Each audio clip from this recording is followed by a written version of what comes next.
Bharatiya Janata party 5 రాష్ట్రాల ఎన్నికల్లో 3 రాష్ట్రాల్లో విజయ దుందువి మోగించిన సందర్భంగా ఏదైతే భారతీయ జనతా పార్టీ పశ్చిమ బెంగాల్ అదేవిధంగా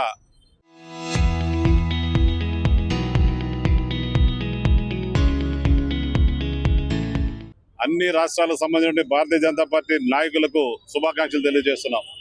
ఏదైతే భారతీయ జనతా పార్టీ ఏ రాష్ట్రంలో అయినా గెలిచిన తర్వాత తిరిగి మళ్ళీ గెలిచేటటువంటి ఆనవాయితీని మళ్ళీ రిపీట్ చేస్తూ ఈరోజు అస్సాంలో 4వ సారి మళ్ళీ అధికారంలోకి రావడం, అదేవిధంగా పశ్చిమ బెంగాల్లో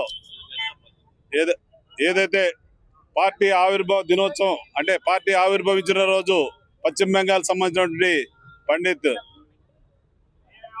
శ్యామ్ ప్రసాద్ ముఖర్జీ గారి సొంత రాష్ట్రమైనటువంటి పశ్చిమ బెంగాల్ నుంచి ఈ రోజు విజయం సాధించడం జరిగింది. రాబోయే రోజుల్లో భారతీయ జనతా పార్టీ వికసిస్తుందని చెప్పి ఏదైతే చెప్పినారో ఆ మాటని ఈ రోజు దేశం మొత్తం కూడా భారతీయ జనతా పార్టీ హవా ముందుకు పోతుందని చెప్పి మీ అందరు కూడా తెలియజేస్తున్నా.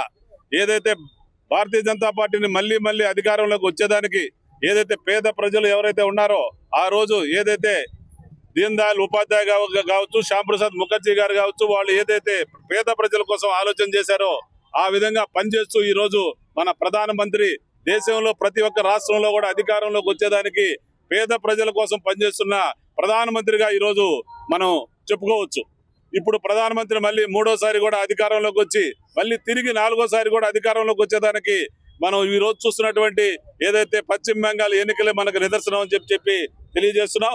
రాబోయే ఎన్నికల్లో కూడా భారతీయ జనతా పార్టీ ఈ రాష్ట్రంలో కేంద్రంలో అన్ని ప్రాంతాల్లో కూడా అధికారంలోకి వస్తుందని చెప్పి మీ అందరూ కూడా తెలియజేస్తూ మరొకసారి ఏదైతే పశ్చిమ బెంగాల్లో అఖండ మెజార్టీతో గెలిపించినటువంటి భారతీయ జనతా పార్టీ నాయకులకి అదేవిధంగా ప్రజలకి మరొకసారి శుభాకాంక్షలు తెలియజేస్తూ పశ్చిమ బెంగాల్ రాష్ట్ర అసెంబ్లీ ఎన్నికల్లో భారతీయ జనతా పార్టీ ఒక చారిత్రాత్మక విజయం సాధించడం జరిగింది. 15 సంవత్సరాల మమతా బెనర్జీ యొక్క దుర్మార్గపు పరిపాలనకు, అక్రమ పరిపాలనకు, అవినీతి పరిపాలనకు, దౌర్జన్య పరిపాలనకు ఫుల్ స్టాప్ పెట్టే విధంగా ప్రజలు ఒక అద్భుతమైన తీర్పిచ్చారు. 2/3 వంతు కంటే ఎక్కువ సీట్లు ఇచ్చారు. ఈరోజు అస్సాంలో 3వ సారి అధికారానికి వచ్చాం. పాండుచేరి కేంద్ర ప్రాంతంలో 2వ సారి అధికారానికి వచ్చాం. మాకు కొంత తమిళనాడు, కేరళలో కొంత నిరాశ అయినప్పటికీ కూడా కేరళలో కూడా 3 సీట్లలో విజయం సాధిస్తున్నాం మేము. ఈ విజయం ఏదైతే ఉందో అది పూర్తిగా భారతీయ జనతా పార్టీ సాధారణ కార్యకర్తలకు అంకితం ఇస్తున్నారు. శ్యామప్రసాద్ ముఖర్జీ దేనికోసమైతే పోరాడారో వెస్ట్ బెంగాల్ నుంచి శ్యామప్రసాద్ ముఖర్జీ ఏ దేశం కోసమైతే పోరాడారో ఆ దేశం కోసము ఆ ఎన్నికల కార్యకర్తలు గత 15 సంవత్సరాలుగా ప్రాణత్యాగాలు చేశారు. 70 మంది కార్యకర్తలు ప్రాణాలు కొల్లగొట్టారు. టిఎంసి తమిళ అక్కడుండే మమతా బెనర్జీ దుర్మార్గపు పాలనలో 70 మంది కార్యకర్తలు ప్రాణాలు కోల్పోయారు.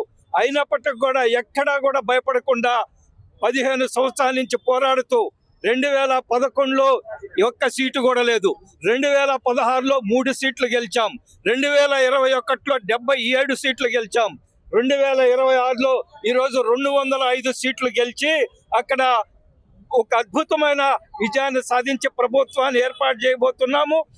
భవిష్యత్తులో కూడా వెస్ట్ బెంగాల్లో పదే బీజేపీ గెలుస్తుంది. దేశంలో మిగతా రాష్ట్రాల్లో కూడా బీజేపీ గెలుస్తుంది అనే విషయంలో ఎటువంటి అనుమానం లేదు.